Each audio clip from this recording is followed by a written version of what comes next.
انك لو عملت حاجه زي كده اعرف ان الاحضان ما بتبقاش ما بين الراجل والراجل، ممكن يفتكروك كمان انك بتتحرش بالطفل ده. ممنوع يا جماعه زي القتل بالظبط. السلام عليكم يا مصريين. موقف كان محرج خالص ليا، الى جانب بقى ان طبعا حرام يعني.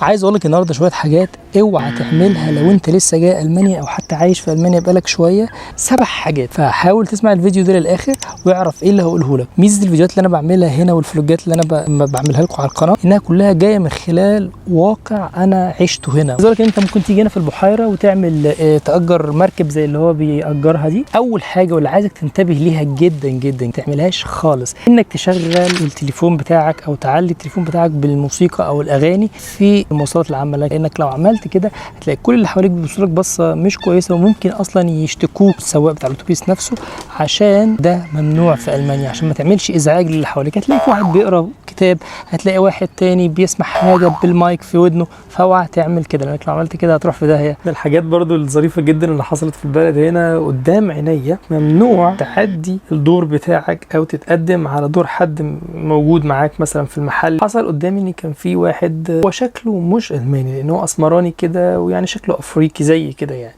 فتلاقيته اتقدم. يعني كان في واحد قدامه اتقدم عليه وحط الحاجه بتاعته على السير اللي بيمشي ده. الراجل العجوز بص له كده بصه غريبه، البياع اللي كان موجود في المحل بص له برده بصه غريبه، بعدين قال له انت بتعمل لي كده؟ فالتاني مش فاهمه، قال له المفروض ترجع ورا، ما ينفعش تتقدم على الدور بتاع حد قبلك. وده اصلا يعني حاجه بديهيه خالص، يعني الالمان عندهم ما فيش يما ارحميني يعني. الامور هنا في المانيا وفي اوروبا عامه مختلفه خالص عن الحياه عندنا في مصر. لو الاشاره بقت حمراء، احنا في مصر عندنا لو ما فيش عربيات بتعدي، لا هنا لو الاشاره حمراء وما فيش عربيات في الطريق لازم تستنى لغايه ما الاشاره تبقى خضراء وتقدر تعدي. العقوبه يا جماعه شديده جدا، بتوصل لفلوس كبيره جدا لو انت عديت الاشاره الحمراء وعملت ازدحام للمرور او حاجه بسبب ان انت كسرت الاشاره. لو حتى انت ماشي على رجليك يلتزم بالقوانين ديت بعد سنين، وبيقدم مثلا على اقامه او حاجه، بيبصوا على الملف بتاعه واذا كان ما عندوش اي عقوبه بيديك اوراقك وهكذا. يا ريت تقول لي موقف حصل لك هنا عن المرور لو انت جيت المانيا او في اوروبا، موقف مضحك او موقف ناس تستفاد منه. اكتب تحت في التعليقات تجربتك عن المرور. حاجه مهمه قوي يا جماعه، وهي انا بلاحظها اصلا مش منتشر هنا في اوروبا ومنتشر قوي في بلادنا العربيه، وهي انك تعاكس بنت. اللي هيحصل انك ممكن تتصل بالبوليس والبوليس هيجي في اقل من ثانيه وياخدك يوديك العنبوكه. يعني احنا عندنا للاسف حته انك تعاكس بنت ده منتشر قوي في بلادنا العربيه، ده غير مقبول هنا بالمره. انت لو عملت حاجه زي كده العقوبه هتبقى كبيره جدا جدا وهتزعل عليها قوي، فدي حاجه من الممنوعات هنا يا جماعه. ممنوع يا جماعه زي القتل بالظبط. انت لو قتلت واحد زيها بالظبط لما تروح تعاكس بنت. فبغض النظر بقى عن كل دوت، احنا عرب، احنا معروف عننا ان احنا ناس شهمه وعندنا اخلاق وعندنا دين، فيا ريت تمثل الدين بتاعك وتبقى وجهه ليه حسنه. الى جانب بقى ان طبعا حرام، يعني اللي انت ما تقبلوش على اخواتك او امك او زوجتك ما تعملوش مع حد تاني. هنا في المانيا بيحترموا جدا حقوق البني ادم. لو حضنت طفل في الشارع حتى لو كان قريبك ما ينفعش تحضنه خالص زي عندنا في بلادنا العربيه، انك لو عملت حاجه زي كده بيبصوا لك بصه مش كويسه، وممكن يفتكروك كمان انك بتتحرش بالطفل ده. لو قلت لك ان الالمان بيتكلموا عن الموضوع بتاع التحرش بالاطفال دوت تقريبا كل يوم، سواء في افلامهم او في الميديا او في الاعلام، مش هتصدق. في مرض منتشر قوي ما اعرفش هو منتشر عندنا في بلادنا العربيه ولا لا، لان في تكتم، مفيش حد بيتكلم، مفيش توعيه للاطفال. وكنت تقريبا اتكلمت على فيديو بيتكلم على التحرش حصل لبنت كده في حضانه، اطلع اتفرج عليه عند حرف الاي. يعني انا من ساعه ما سمعت حاجه زي كده وانا عمري ببص لحد في عينيه، انك لو بصيت لطفل في عينيه كله هيبص لك بصه مش كويسه. لو قربت من الاطفال هتزعل.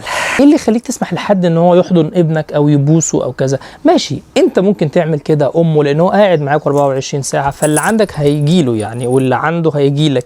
لكن ايه اللي يخليك تخلي حد سواء غريب او قريب يحضنه او يقرب من وشه قوي؟ الاطفال في السن الصغير دول ما يعرفوش اي شيء ولا يعرفوا الصح من الغلط. ممكن حد اللي بيحضنه دوت او اللي بيقرب منه قوي دوت زي ما قلت لك ميوله ما تكونش كويسه، وممكن اصلا ينقل له عدوى. كتير من الامراض بتتنقل عن طريق الهواء. حافظ على ابنك وحرفه من الحاجات ديت. متفق معايا في النقطه ديت؟ لو مش متفق يا ريت تنزل تحت تقول لي في تعليق. حاجه تانية مهمه جدا يا جماعه وانا وقعت فيها شخصيا اول ما جيت المانيا هنا، اول ما بتخش مكان شقه او كذا ما بتقلعش الكوتشي ولا بتقلع الجزمه اللي انت لابسها، اعزكم الله. يعني لو عملت حاجه زي كده هيبصوا لك بصه برده مش كويسه. الارض عامه كلها نظيفه زي ما انتم شايفين، بص نظيفه ازاي في كل حته طبعا الا في وقت الشتاء. في وقت الشتاء كل حاجه بتبقى مطينه، تنزل بالشبشب مثلا في الشارع مفيش كده خالص. قالوا دكتور شول، شيب شيب طبي بالكبسول، سيور معقمة بالديتول، يداوي الزول إن كان مشلول، وتمشي عدل لو كان مفتول. وده كلام صحيح ولا عاد معقول؟ حصل موقف ليا خلاني ما انزلش من البيت الا بالكوتشي، حتى لو نازل بس يعني قدام الباب. يعني في يوم مراتي كانت جايه هي واخوها، راحوا اشتروا حاجات من المحل، فاتصلت بيا قالت لي انزل بعد 10 دقايق، فنزلت بالشبشب لان هي كانت مستنياني تحت. مراتي عارفه ان انا يعني مش بركز، يعني عادي انا ماشي كده هيلهلي خالص في الحياه. اخوها بص لي كده بص قعد يضحك عليا ويقول ايه اللي لابسه ده وكذا، فبقول لها هو ايه اللي بيحصل؟ عادي انا لابس شبشب لان انا اصلا ما خرجتش بعيد وكده. قالت لي لا هنا في المانيا حتى لو نزلت قدام الباب لازم تنزل بكوتشي او جزمه، لان الشبشب مش مقبول الا جوه البيت بس. الموقف كان محرج خالص ليا. على فكره دي اول هديه مراتي بعتتها لي من المانيا لمصر، ضفدعه زي ما انت شايف كده، مش عارف ليه ضفدعه. ودي هديه من اختي جمجمه ما اعرفش ليه برضه جمجمه، يعني مش عارف ايه الهدايا الغريبه ديت. انا بحكي لكم القصه كلها في فيديو كده ان شاء الله، ازاي اتعرفت على مراتي وازاي حصل الجواز المقدس ده. تعالوا بقى نرجع للاحضان مره تانية ونتكلم عن الاحضان، بس المره دي الاحضان ما بينك انت وبين اصحابك، حتى لو هو بينك وبينه عشره وموجود هنا في اوروبا. اعرف ان الاحضان ما بتبقاش ما بين الراجل والراجل. افتح بقى. طب اديني اماره ان انت ابراهيم يعتم، يعني ازغرط لك ولا اطبل لك عشان هتعرف ان انا ابراهيم لاكم؟ يا سلام. ايه ده؟ ايه اللي بيهزر من باب الخوشه ده؟ بأمارة العلقه اللي كلتها امبارح في السيده زينب. طب وده اماره من المنطقه كلها عرفت ان انا اتروقت من امبارح. اديني اماره ثانيه. اماره ثانيه؟ اه بأمارة الشنطه. حبيبي الاعتم، حبيبي الاعتم. في ناس عندها انفتاح ويعني ما عندهمش التزام ديني، ايوه بيحضنوا، فبيبقى في حضن ما بين الراجل حتى لو هو مسلم والست. لكن غير مقبول خالص خالص انك تحضن صاحبك او زميلك او المدير بتاعك في الشغل، لاني هيتبص لك بصه مش كويسه وهو اصلا ممكن يظن فيك ظن مش كويس. ده تمثال صغير كده، بصوا. قول لهم سلام عليكم، قول لهم سلام عليكم يا مصريين. سابع حاجه وهي حاجه مهمه برضو، اوعى ابدا تتكلم مع حد بصيغه بيسموها انت دو. تتكلم معاه لو هو رئيسك في الشغل او حد جديد اول مره تشوفه بصيغه اسمها الزي، اللي هو حضرتك. تقول له حضرتك دايما، لان هو مش صاحبك. اول ما يبقى صاحبك خلاص ممكن تقول له دو. يعني انا اول ما عرفت الناس اللي معايا في الشغل، اول ما كلمتهم قلت لهم حضرتك، ما قلتلوش انت طبعا. وبالذات لو رئيستك في الشغل، طبعا لو رئيستك في الشغل حتى حصل بعد سنه او سنتين تفضل تقول لها زي. الفيديو جاي يا جماعه نار نار نار. تغيير كده في القناه هيبقى عباره عن تحدي بيني وبين صاحبي التركي. تابع القناه وفعل جرس التنبيهات عشان يوصلك الفيديو اول ما ينزل ان شاء الله. وقول لي عندك افكار للتحديات قول لي عليها. لو عجبك الفيديو دوت اعمل لي لايك وسبسكرايب وشير. لو انت عندك اي تجربه في المانيا يا ريت تكتب تحت في تعليق عشان كل الناس تستفاد وتعرف ايه الممنوع وما يقعش في المشاكل اللي احنا وقعنا فيها كمغتربين في البلاد الغربيه ديت. وهتوحشونا يا حبايبنا. السلام عليكم ورحمه الله.